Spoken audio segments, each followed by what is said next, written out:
This is lecture 65E in the ABCs of Communism, Bolshevism 2018, and we're going to finish up with our Polynesian presentation today in this discussion of the dialectics of Hawaiian prehistory.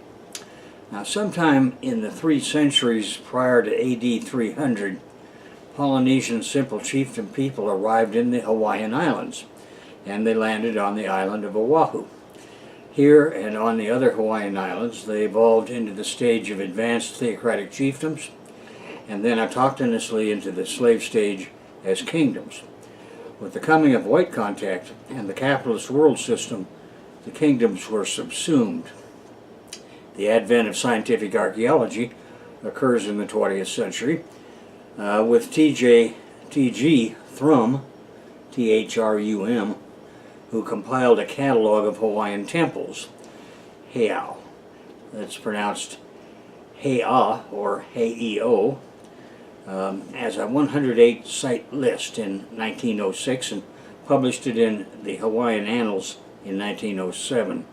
Some of these temples were monument class, and this brought the attention of J.F.G. Stokes to Hawaii, and he conducted excavations on another kind of monumental architecture at Pearl Harbor called walled fish ponds, and he published those results as an occasional paper of the Bishop Museum in 1909 entitled Walled Fish Traps of Pearl Harbor. Then in 1913, Stokes excavated a site at Kahalaowi, the smallest of the 8 main volcanic islands in the Hawaiian Islands. Kahalaowi is located about 7 miles southwest of Maui and southeast of Lanai. Kahalaowi is 11 miles long by 6 miles wide, with a total land area of 45 square miles. And the Bishop Museum published those results in 1930 in a volume entitled The Ethnology of Rapa. Now I want you to remember, and as you know, monumental architecture is a diagnostic of advanced theocratic chiefdoms for one reason, that is impressing the commoners. And for an entirely different and additional reason, it is a diagnostic of the slave stage kingdoms and empires as they emerge. Impressing the rubes, of course, is a continuing side benefit. However, in the servitude epic, it is the need to dump the labor time of slaves and free men corvées into some socially acceptable pursuit to keep it out of the hands of the boss hierarchy, gnome bosses or princes or dukes. Now these essential but ruler-despised bosses would use that labor time to make money if they could. And of course the secret police watch them as closely as possible, but the best insurance against sedition is to keep them broke. Otherwise, money accumulating in their hands will enable their lust for more power and eventually, inevitably, result in their challenging the ruling family for that coveted position. Now, back at the ranch, J. Gilbert McAllister conducted 9 months of archaeological survey on Oahu in 1930 for the Bishop Museum that resulted in a 384-site list, 1/3 of which had included Thrum's temples. Now, this list was published as the Archaeology of Oahu in 1933 by the Bishop Museum, and after World War II in 1947, E.W. Gifford led an expedition to Fiji that excavated a treasure trove of artifactual materials in a stratigraphic sequence demonstrating autochthonous cultural evolution in Polynesia. And this was the beginning of scientific prehistory in Polynesia. The University of California, Berkeley published his results in 1951 as archaeological excavations in Fiji. And meanwhile, in Hawaii, K.P. Emery, who had been working for the Bishop Museum for many years and published a definitive study on Hawaiian tattooing in 1946, was invited to conduct a field school for the University of Hawaii. And the site he chose was a rock shelter cave in the Kuli'o'o Valley. Now, for a brief comment on the radiometric dating. You will recall we have discussed the invention of radiometric dating by Willard Libby and his atomic scientist colleagues in volumes 1 and 2 of this series around the work of Richard S. McNeish in Tamaulipas, Mexico. Professor Libby had just done the world's first radiocarbon date On a sample Scotty McNeish had sent him from his Origins of Agriculture work in northwest Mexico, and now Libby got a sample from K.P. Emery in Hawaii, dating from the bottom of the stratigraphic sequence of Kuli'o'o rock shelter on Oahu, and that date turned out to be 960 plus or minus 180 BP, when P was defined as 1980 or AD 1950. So that the date that he got was AD 1004 at the bottom of that rock shelter. So now Hawaiian archaeology had both stratigraphic proof of sociocultural evolution from archaeological phase to phase and a sequence anchored firmly in time. It thus encouraged Emery excavated 3 more rock shoulders on the leeward Oahu Island, that is, on the side of the island that is sheltered from the wind. The Bishop Museum issued a special publication of the results entitled Hawaiian Archaeology, the Oahu Excavations by Emery and Y.H. Sinoto in 1961. Now, in 1959, Emery, White Bonk, and Sinoto had produced a seriation of Hawaiian fishhooks published by the Bishop Museum. So building up and down from this absolute date of AD 1004 in the sequence for the islands, they were now putting a facade on a framework. Patrick Kirch sees the late 1960s as the beginning of the next period of archaeological investigation in Hawaii, and that period witnessed a shift to focusing on settlement patterns due to Roger Green's efforts and the advent of cultural resource management, what we used to call salvage archaeology. Now, on Oahu, Green directed the Makaha Valley Historical Project on the leeward side of the Waianae district. This was an area of prehistoric dry land agriculture combined with interior pond field irrigation terrace farming. Archaeological survey had produced a broad spectrum of habitation, temple, and agricultural sites, and a scientific plan for excavation was developed and executed. Thus, the Atahulu Valley directly to the east and its archaeological results are comparable. Now, Kirch outlines all the most important archaeological undertakings on page 8 of volume 2 of the Anahulu History series that he writes with Marshall Solids. For our purposes, I shall move on to the prehistoric sociocultural sequence as Kirch reconstructs it in 4 periods and integrate that with my own presentation of the global sequence. So to begin with, we have the phase of simple chiefdoms, or stage I should say, roughly AD 200 to AD 400. Now we have seen that these first colonizing simple chiefdom Polynesians had departed from the central Polynesian Marquesas Islands. The prevailing winds come from the northwest most of the year. Accordingly, it was on the northwestern side of the northern districts where people congregated in their first villages. This part of Oahu was where there was good alluvial soil from rainfall, many streams of fresh water, and rich offshore fish and shellfish coral reefs, a perfect environmental setting for a farming and mariner simple chiefdom mode of production. Artifacts and house patterns are clear in showing the expected way of life of such a mode of production. The most important sites as of the Kirch and Solom's 1992 magnum opus were, first of all, the Bellows Beach site 018 at the mouth of the Waimanalo stream. This site was extensively excavated where the oldest occupation layer, that is layer 3, has features of pole and thatch homes including pavements, post bowls, small hearths, and fishbone concentrations in trash pits. Several burials under house floors include an elderly woman and a female 9-year-old child. Other artifacts included pearl shell fishhooks, a coconut grater, stone adzes, a stone drill, and an imitation porpoise tooth pendant. Kirch says that these artifacts are closer to their Marquesan cultural origins than to their later Hawaiian descendant types.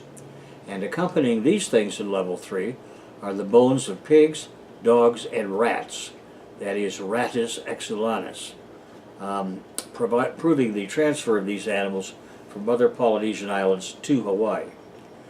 Then secondly, we have the sites at the Kaiwainui Marsh inland margins. Thirdly, the Kahana Valley beach midden. Fourth, the Luku site stratigraphy in Kaneohe. So we move on now to the embryonic advanced theocratic chiefdom stage from AD 400 to AD 600. A burial of a 9-year-old female child with ornaments of ethno-historically known indicators of Ali descent was found in a house floor of the Bellows Beach Sand Dune Site 018, and it dates to pre-AD 600. Ali is a class of rulers, and we're going to discuss the class structure here in a moment. Kirch notes the connection to the early Polynesian cultural practice of burial of family members in house floors. And Ali was a member of the hereditary ruling class of traditional Hawaiian society. This is proof that by AD 600 the chief of the village had become more than normally elevated in community consciousness, and I see it as an indicator of things to come.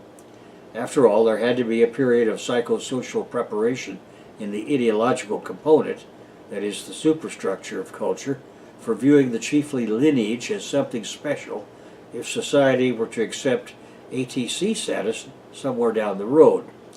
Now, I want you students of dialectical materialist theory of knowledge to note that, as I have explained in Volume 1, there are 3 patterns of scientific explanation.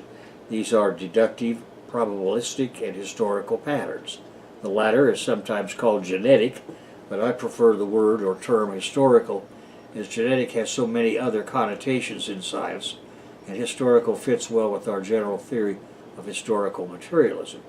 There is an incorrect form of explanation in science called teleological, where an event in the future is used to explain an event in the present or the past. For example, the statement, "The amniote egg came into existence in order for the reptiles to conquer the land." There, causality, cause and effect, is reversed, and that is not acceptable. On the other hand, if one were to infer, as I have here, that, quote, "the predisposition for class division lies in the steps taken to create societal ranking," unquote, that would be acceptable. It is not strictly speaking teleological, although it may sound like it at first, and actually this is why teleology sometimes enters scientific everyday talk. Now, the stage of advanced theocratic chiefdoms evolves to the slave stage in the period AD 600 to AD 1100. In the years AD 400 to AD 700, Kirch says the Kaiwainui Marsh was an open lagoon or estuary, and there was an extensive occupation along its lush marine margins. Now today I notice on the map that these areas are all heavily populated with contemporary homes, but what he's talking about here is what this marsh looked like in the years 400 to 700. For more mode of production evidence, we can move to the interior side of Luluku in the Kaneohe region, dating to AD 220 to AD 630. Now, taro crops, that is Colocasia esculenta, were grown here by pond field irrigation, and that brings as much as 100 times as much nutrients to the pond fields as would runoff water from rain. Taro was the preeminent crop of the prehistoric Hawaiian Islands and surpassed all other crops in land area devoted to production. It was the main staple carbohydrate in the population's diet. On the downside, the protein content of Colocasia ranges from only 2 to 5%. Now, since the Hawaiian Islands have plenty of readily available protein in the form of fish and animals, this was never a problem.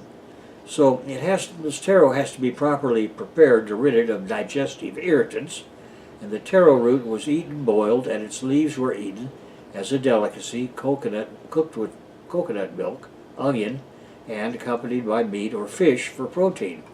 For our purposes, it is important to note that in the simple chiefdom, taro cultivation was a constant that allowed a chief to provide food security for her villages. In the transition to AT stage society, intensified taro production was critical to the support of professional specialists on a semi-industrial scale, especially since protein-providing fishing and domesticated animal husbandry was well established. Now, in the Kahana Valley, farther up the coast to the north, radiocarbon dating of a hearth area shows occupation by the AD 700s. Simultaneously, occupation of the Bellows Beach site continued as in levels 2 and 2A. The settlement pattern continues as before, but there is a definite change in the types of fish hooks being used. Now we have proof of complete Hawaiianization of fishing technology. I see this as evidence of increasing proficiency in extracting fish protein as a necessary supplement to taro intensification for the essential carbohydrates supporting an enlarging class of professional specialists. This is what we would expect to see with the onset of true ATC stage society. It is also the time of the burial of the 9-year-old female child with ornamentation of an ali, that is the first such indication on Oahu. In the neighboring Wailua district, where we have the Anahulu Valley, there has been so much coastal buildup going on for 2 millennia that early coastal sites have long ago been covered up. Now, Kurtz was able to examine one adze eroding from a midden provided by a previously reliable amateur that shows such occupation did exist. However, we have to move on to Ko'olapoko on the southeast coast and inland region, and Kolauoa to enlarge our picture of the relevant period for the emergence of the advanced theocratic chiefdoms with their much expanded populations and mode of production, this being the leeward side, that is on the side sheltered from the wind, or the downwind side now of the island. Now, ATCs advanced to the slave stage from AD 1100 to AD 1730, and the Tahitian arrival about AD 1000 starts a special part of this process. About AD 1000, immigrants from Tahiti arrived in Hawaii. Over 3 to 4 generations, that is 60 to 70 years, their Kapu, K-A-P-U, system of slave stage social relations took over the 4 major islands. At the top of the rank-cum class Kapu system were the Kaoi Moi, that's K-A-O-U-M-O-I, 2 words, below whom were the nobility, or ali. It was the Kao Moi who began as ATC chiefs and ended up as ruling class persons with de facto title deed to producing properties, slaves, and corvée labor, and as army and police officers. The Kao Moi and Ali were serviced by a boss hierarchy called kahuna. Now, kahuna were usually selected for their boss qualities and their journeyman professional qualifications in such things as canoe building, weapons manufacturing, and bark cloth making. The mass of common free people were called make ainana. They engaged in farming, fishing, hunting, and as sailors, professional infrastructure workers, entertainers, and pleasure providers. The unfree were slaves called kaua, K-A-U-A. An untouchable class comprised of POWs, prisoners of war, convicts, and legally dispossessed persons formed a bottom stratum of society and were subjected to ritual execution. In the first phase of the Malacca Valley agriculture, that is the AD 1100s to the 1300s, the Malacca Valley on Oahu was the scene of intensive dryland taro cultivation with intensive seasonal swidden cultivation of the lower valley. And by swidden we mean shifting rotational farming in which the land was cleared for cultivation by fire and then left to regenerate for a few years. The population was expanding as the mode of production featured more than adequate production from land, coastal, and sea resources to support it. In the second phase of the Malacca Valley agriculture, that is from the AD 1400s to 1700s, the Malacca Valley on Oahu featured irrigated wet terrace taro production in the previously unused upper Malacca Valley. There was an accompanying shift in population concentration from the previously high-density zones to the new low-density zone. A ranking chief now lived in the newly opened land with his own temple, Heiau, as seen in Kaneaki, and with at least some of the production directed into his treasury. This intensification of taro production was achieved precisely for that purpose. Now, the same pattern of permanent inland settlement is seen in the Halawa Valley on the leeward slope of the Ko'olau Mountains from AD 1430 to AD 1500, when one walled large habitation complex was constructed. Archaeological excavations delineate a cluster of oval-ended houses, a men's house, and kitchen areas distinct from other edifices, which may indicate the establishment of the Hawaiian pattern of distinct men's and women's dining halls. Irrigated wet terrace taro agriculture differs from the multi-crop Swidden system in an additional important way, namely its focus on multi-crops of taro exclusively every year. Pond field agriculture can be intensive because the irrigated water has much more in the way of essential chemical elements and compounds than rainwater. Irrigation of this chemically enriched variety allows constant use of the same land. The time it takes a taro crop to mature on the same land is likewise shortened dramatically, and finally the cropping to fallow time is radically reduced as well. All of these factors point to one thing, and that is the intensification of production regardless of all other factors, and this is a key diagnostic of the rise of a new general contradiction. In other words, the general contradiction of the servitude epic is replacing the general contradiction of the epic of primitive communism. Only one critical diagnostic remains to be invented, and that is the state, i.e. the army and police, permanently employed by a ruling class, and that is what we must find archaeologically to define the final transition to the slave stage. We now will be looking for the first barracks, armories, parade grounds, and other manifestations of a similar nature. Meanwhile, I've been studying the results from archaeologists searching for equivalent permanent inland settlements in other Oahu valleys. In the uplands of Kaneohe on windward Oahu, archaeology has uncovered what is described as an extensive, permanent, dry land, unirrigated complex dating to AD 950 to 1280. Bishop Museum archaeologist J. Allen says in the 1987 paper that it features an enlarged population that eventually engaged in irrigated upland permanent cultivation of taro. In the windward inland uplands of Kamo'oali, sugar cane and unidentified tubers were cultivated. This site had habitations as indicated by post bowls and ovens, as reported in 1976 by P.H. Rosendahl for the Bishop Museum. Now, as for monumental evidence of the state, in AD 1650, we see the appearance of the Luakini type of war temple in the Malaka Valley, where the earlier ATC Kaneaki temple was rededicated as a war temple, now doubled in size. At the same time, a main irrigation canal was dug, taking water down to the lowland dry areas to create permanent on-field taro production. One cannot accept an explanation that this is simply coincidence.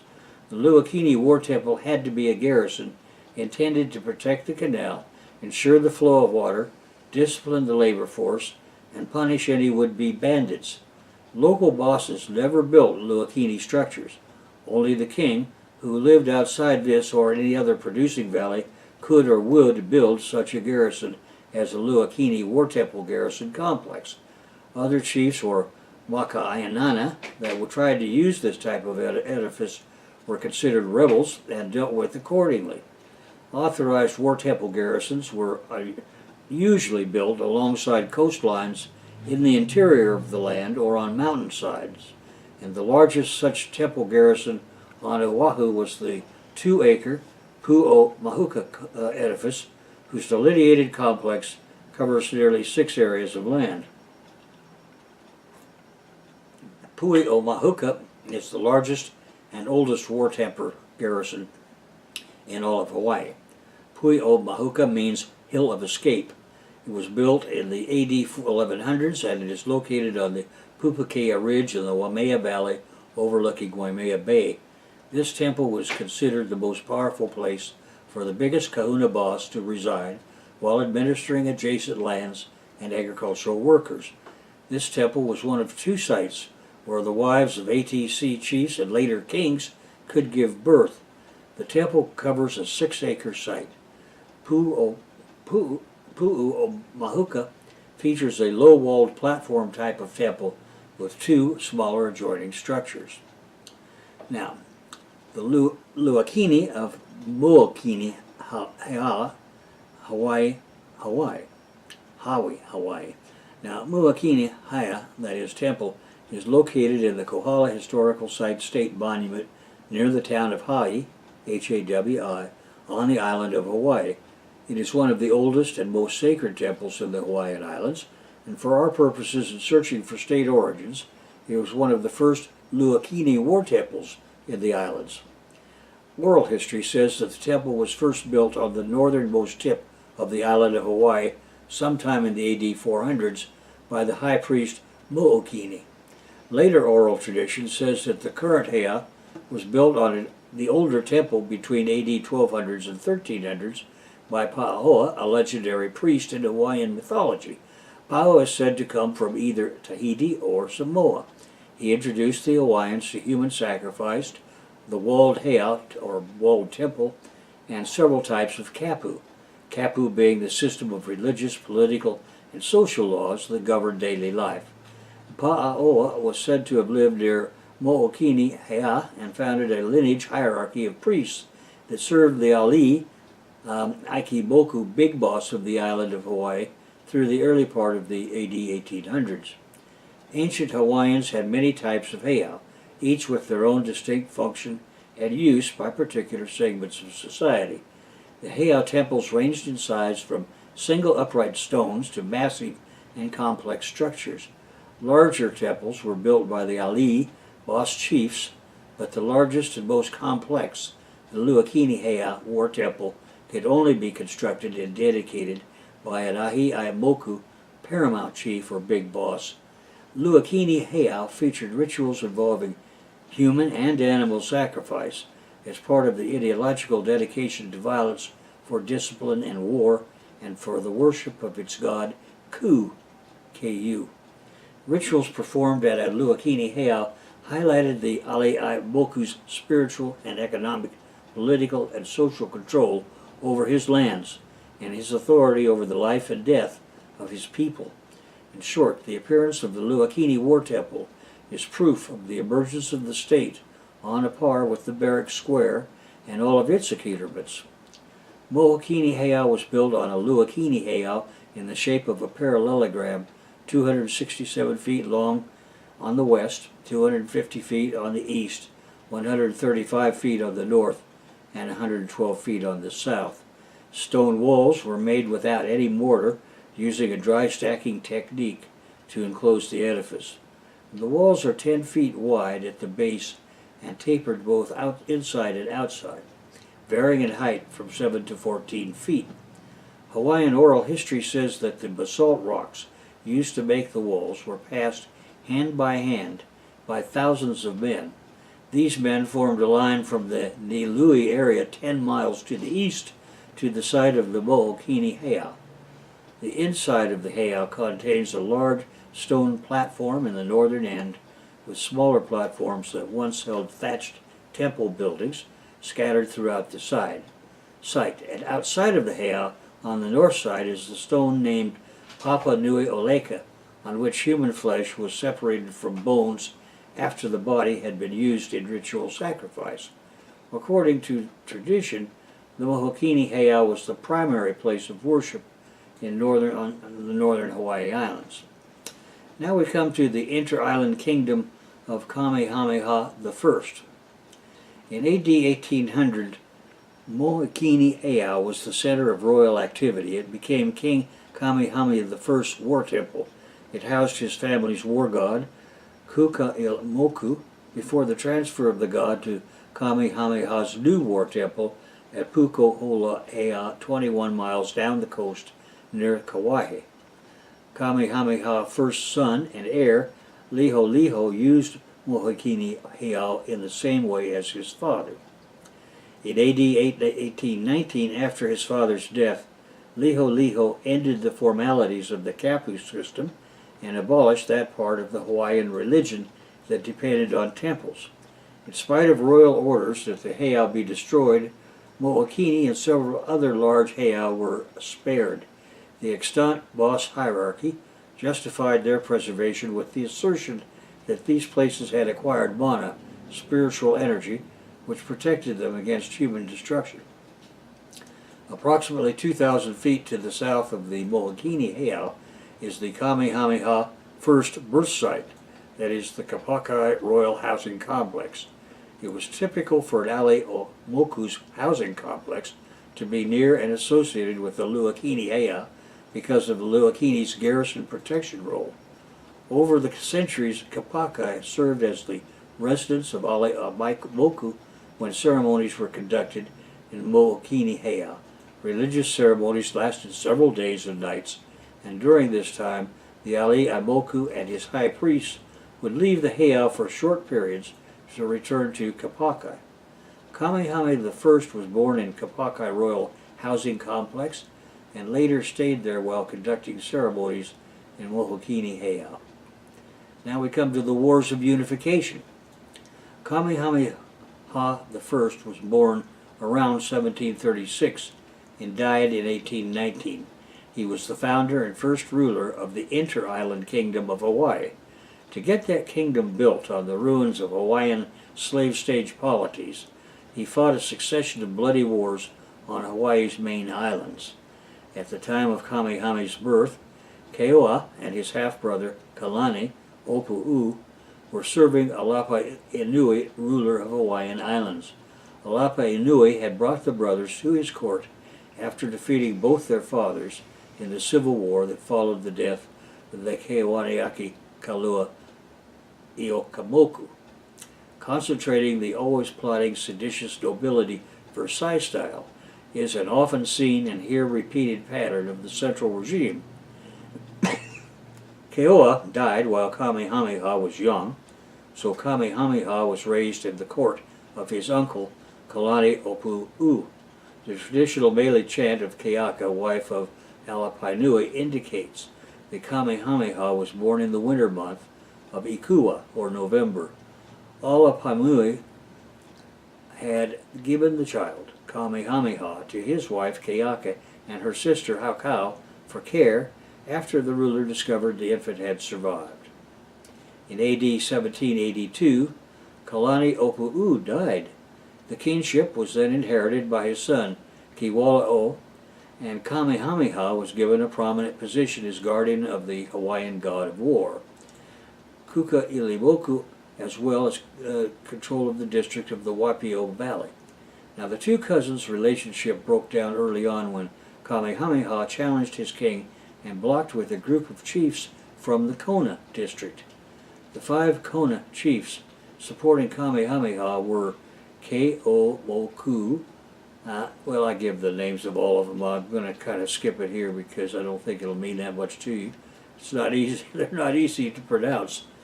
At any rate, this group defended Kamehameha as the unifier Kanai Opini.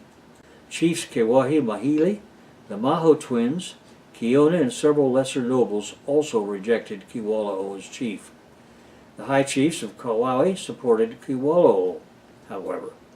And neutral were the high chiefs Keawe Mahili, Keomoku, who were by genealogy the next in line for Alinui. Now for high chiefs, we would more properly use the term duke. Now Kiwala'o was defeated in the first battle of the contenders, the Battle of Moku Ohai. Kamehameha and his chiefs took power, claiming Konahiki's responsibilities and sacred obligations in the districts of Kohala, Kona, and Hamakua on Hawaiian Islands. Now Kamehameha's claim included far more than Hawaii Island. It took in all the Pacific Islands at Aotearoa, that is New Zealand, and he was supported by his favorite wife, Ka'ahumanu, and her father, the high chief Ke'omoku, who was his senior counselor, and accordingly she became one of Hawaii's most powerful nobles. In their strategic order of battle, Kamehameha and his council of chiefs planned on first uniting the rest of the Hawaiian Islands, and they allied with British and USA traders who sold them guns and ammunition to do the job. Another major ally was the Kauai chief Kaiana. Then Kamehameha was joined by Captain William Brown, who had been doing business on Maui with the Keoi Okalani, but was able to see the inevitability for success of the Hawaiian bosses. And he guaranteed Kamehameha unlimited gunpowder from China. And more importantly, for the long haul, Brown gave him the formula for gunpowder, which is sulfur, saltpeter, or potassium nitrate, and charcoal, all of which were abundant in the islands. Now, two Westerners who lived on the Hawaii island were Isaac Davis and John Young, and they became Ohana, that is family by marriage, and Hanai, that is adopted brothers of Kamehameha, and they trained his troops in firearm use, maintenance, and repair. And their story as follows. Now there was the Olowalu massacre. In 1789, Simon Metcalf captained the fur trading vessel, the Eleanora, while his son Thomas Humphrey Metcalf captained the ship Fair American along the northwest U.S. coast. And they were to rendezvous in Hawaii, and that was then known as the Sandwich Islands. The Fair American ship was held up when it was captured by the Spanish, and then quickly released in San Blas, New Spain, that is Mexico. In 1790, the Eleanora arrived in Hawaii and was greeted by Chief Kame Moku. The chief did something that the captain took offense to, and Metcalf struck him with the end of a rope. Sometime later, while docked in Honolulu, Maui, a small boat tied to the Eleanora was stolen by native townspeople, and this small boat had a crewman. Metcalf discovered the boat theft, and that it had been taken to the village of Olowalu. Metcalf sailed directly to Olowalu, where he found that the boat had been broken apart and the crewman had been killed. Metcalf decided to punish and loot Olowalu in the same way he had recently fired muskets into another village where he had been anchored that had pissed him off and where he had killed off some of his residents. Metcalf now took on Olowalu with trickery. He had all the cannons moved to one side of the ship and began his trading call out to the locals. Now hundreds of people came out to the beach on their canoes to trade, and when they were within firing range, Metcalf's ship opened fire, killing over 100 of these Hawaiians. Now 6 weeks later, Fair American was stuck near the Kona coast of Hawaii, where the Metcalfs had assaulted Chief Kame Moku was living. The humiliated Hawaiian chief had decided to attack the next foreign ship in revenge, and now lucked out with the appearance of his nemesis, the elder Metcalf. He canoed out to the ship with his men, where he killed Metcalf's son, and all but one, that is Isaac Davis, of the 5 crewmen. Meanwhile, Kamehameha took Isaac Davis into protection and took possession of the Metcalf ship. Eleanora was at that time anchored by the Kealakekua Bay, where the ship's boatswain had gone ashore and had been captured by Kamehameha's forces because Kamehameha believed Metcalf was planning more revenge. Eleanora waited several days before sailing off, apparently without knowledge of what had happened to Fair American or Metcalf's son. Davis and Eleanora's boatswain John Young were treated as chiefs, given wives, and they settled in Hawaii with future lives far better than they could have hoped for back home. Now, with the death of Kealakuahula in 1790, Kamehameha moved his army against the district of Puna. He deposed Chief Keawanuhili, and Keokuahulu, exiled to his home in Kau, took advantage of Kamehameha's advance and led a seditious uprising. When Kamehameha returned with his army to put down the rebellion, Keoa fled past the Kilauea volcano. That turned out to be more bad news for him when the volcano erupted and killed 1/3 of his warriors with its poisonous gas. In 1791, when the Pu'ukohoa was completed, Kamehameha invited Keoa to meet with him. Keoa was dispirited by current events and mutilated himself before landing so as to render himself less likely to be eaten as inappropriate sacrificial victim.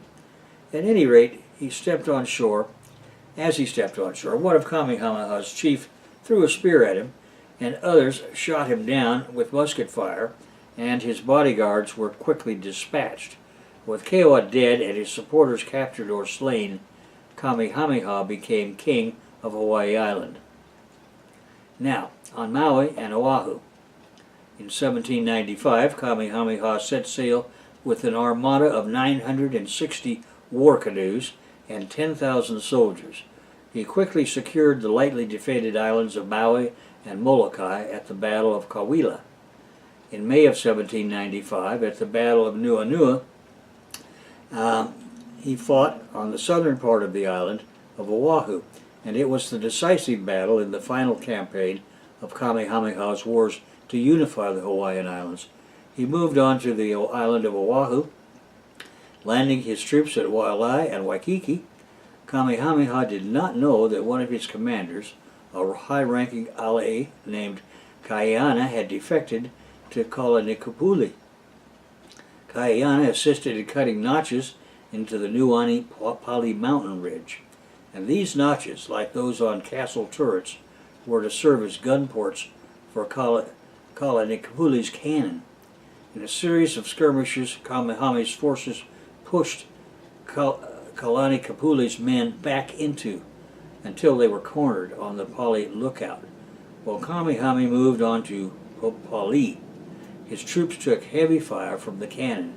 He assigned 2 divisions of his best warriors to climb to the Pali to attack the cannons from behind, and they surprised Kalanikupule's gunners and took control. With the loss of their guns, Kalanikupule's troops fell into disarray and were cornered by Kamehameha's still organized troops. A fierce battle ensued, with Kamehameha's forces forming an enclosing wall, and using traditional Hawaiian spears as well as muskets and cannon, they killed most of Kalanikupule's forces. Over 400 men were forced over the Pali's cliff, a drop of 1,000 feet.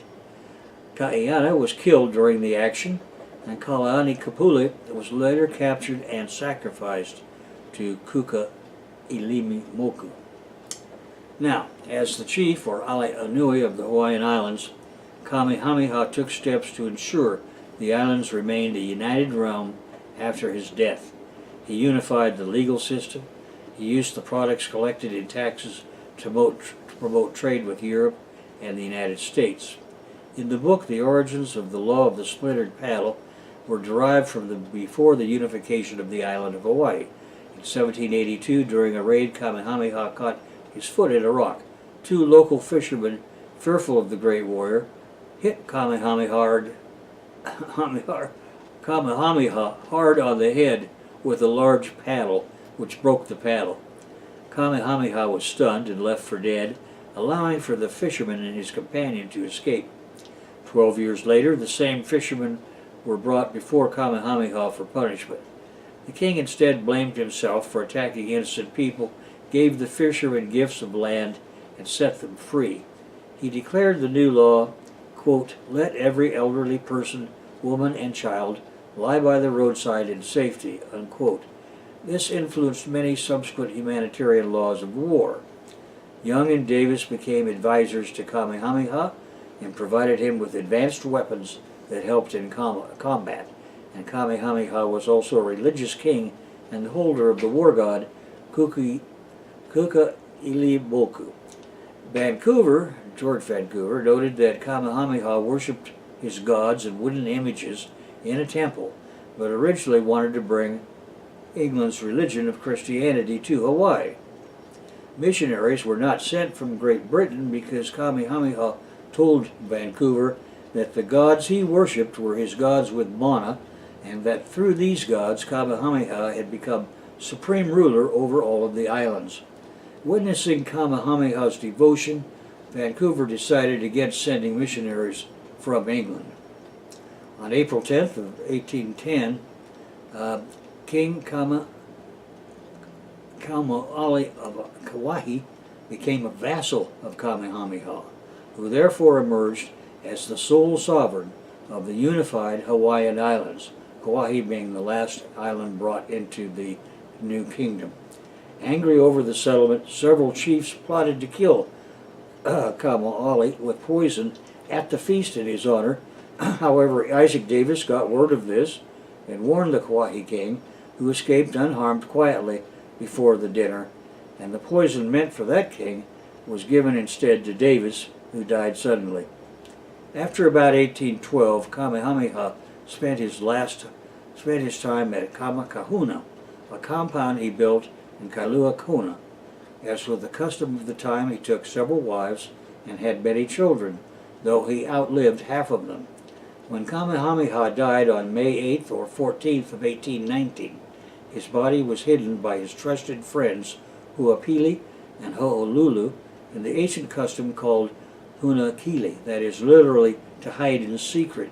The mana or power of a person was considered to be sacred, and as per the ancient custom, his body was buried in a hidden location because of this mana. His final resting place remains unknown. At one point in his reign, Kamehameha III asked that Huapili show him where his father's bones were buried, but on the way there, Huapili knew that they were being followed, so he turned around. Kamehameha had many wives. The exact number is debated because documents that recorded the names of his wives were destroyed. Bingham lists 21, but earlier research from Mary Kawina Puku counted 26. In Kamehameha's Children Today, authors Alo Adwalker list 30 wives, 18 that bore children and 12 that did not. They state the total number of children to be 35, 17 sons and 18 daughters. While he had many wives and children, his children through his highest-ranking wife, Keopuolani, succeeded him to the throne. In the book Homana, Understanding the Sacred and Spiritual, Chun stated that Keopuolani supported Kahomanu's ending of the Kapu system as the best way to ensure that Kamehameha's children and grandchildren would rule the kingdom. And that brings us to a conclusion of this lecture on Hawaii, and I want to bring your attention in particular to the discussion of the dialectics of prehistory in this part. And when you get the book, the chapter is much more extensive, and you'll be able to pay attention to that, and there's much more archaeology in it. At any rate, that concludes us for this year.